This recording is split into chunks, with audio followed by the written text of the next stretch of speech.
an essay on the making of gardens, being a study of old Italian gardens, of the nature of beauty, and the principles involved in garden design by Sir George Sitwell, Baronet.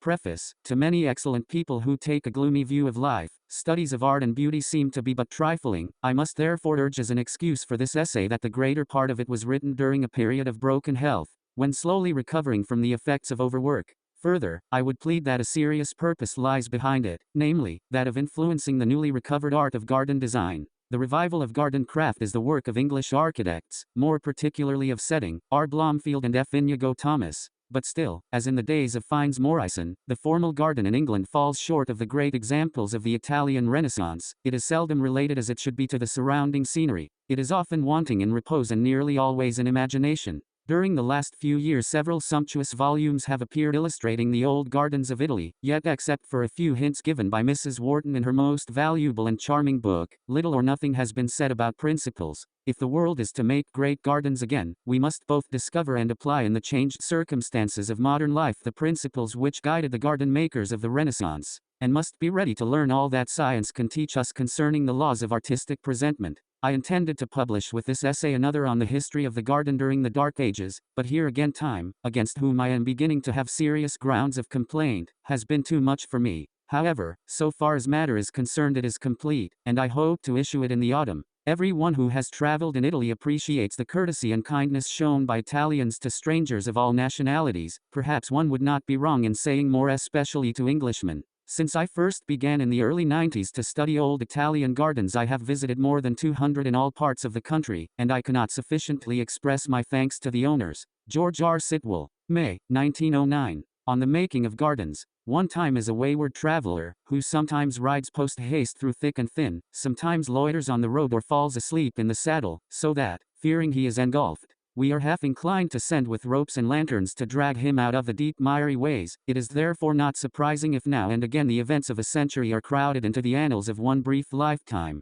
Nowhere is this headlong rush of time more noticeable than in the 60 years which elapsed between the publication of Bacon's essay on gardens in 1625 and that of Sir William Temple in the last year of King Charles II. The charm of both writers will be felt by everyone, yet so different is the spirit and outlook that we seem to have passed into another world. The last wave of the great Renaissance impulse spends itself and dies in Bacon. In Temple, great events often taking their rise in a garden, we have the first suggestion of a return to nature and freedom, the first whisper of rebellion, the first breath of revolution. There is another strange difference between the two essays. Bacon, while content to work within the four-square limits which sense, moderation, and experience have imposed, is pregnant in every sentence with suggestion, fancy, imagination. Sir William is a cold formalist intent on growing better peaches and nectarines than his neighbors, and has nothing to say which his best friend could describe as imaginative, unless it be his reference to a Dutch garden at the Cape of Good Hope, divided into 4 parts, each planted with the trees, flowers, and fruit peculiar to one quarter of the world, an idea on a par with those which have inspired so many of our modern memorials, and not,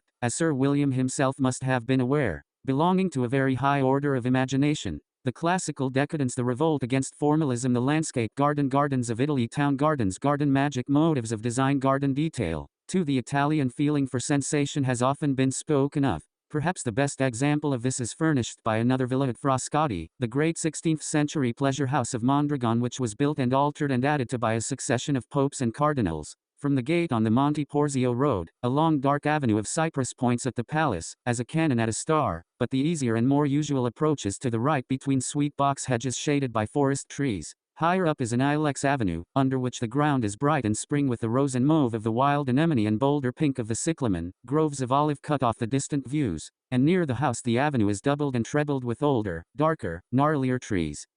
The carriage stops between a huge walled recess in the hillside drowned in a cataract of ivy and a plain stuccoed palace front with simple pillared entrance and square window frames of stone. Passing through the great quadrangle, remarkable only for scale and austerity, except for a small recessed front at the further end where the Borghese dragons writhe in stone between the pilasters, one enters a gloomy hall and beyond it a small square chamber with painted ceiling and stuccoed figures, a chamber which might be the ante-ring room to some splendid gallery or imposing saloon, but cannot have been designed as the terminus of so stately an approach. However, there is nothing beyond but a little iron balcony, and after so much gloom and confinement as you step out upon it the boundless view takes your breath away. Garden and landscape, house and landscape, purpose of a garden, garden magic, world of illusion, beauty in the garden. 3. It will be asked perhaps what scientific basis there is for all these pretty theories, and in order to prove that the danger is not that one should be too imaginative but that one should not be imaginative enough, I must turn for a moment to the physical process of which consciousness is the other side. The higher centers of sensation in the cerebral hemispheres are storehouses of old impressions. 7. And those which have often been in action together become connected. 8. We have therefore, answering to each cluster of qualities and relations frequently met within the outer world, an organized group or plexus of cells and fibers in the brain, of which if any part is stirred the wave of nervous excitement will tend to spread to the rest. Let a fresh cluster of a kind already known unexpectedly offer itself, say the view of a garden, and the recognition of it as belonging to a particular class will involve the faint revival in memory or idea of, I, the aggregate of past impressions, and, 2, the knowledge grouped about them, in this case all that gardens have meant to countless generations of human beings, the flower language of love, flowers as the universal symbol of beauty and motive of ornament. The pathos of the faded rose, the idyll of Ausonius and Ben Jonson's rendering of it, the garden lore of Herrick, Vaughan, and Herbert, the flower imagery of Milton and Shakespeare, of Keats and Shelley. These ideas, or others like them, will be in the background of consciousness. 9, not in the focus of intellectual sight but in the fringe or halo of obscurely felt relations, belonging rather to feeling than to knowledge. 10. Below the horizon themselves, but rolling up above it a mist of sentiment out of which at any moment trains of conscious thought may spring. Consciousness, beauty of age, sense of permanence, artistic presentment, order and variety, the imaginative ideal statues in the garden, water magic, the set view, harmonies and contrast.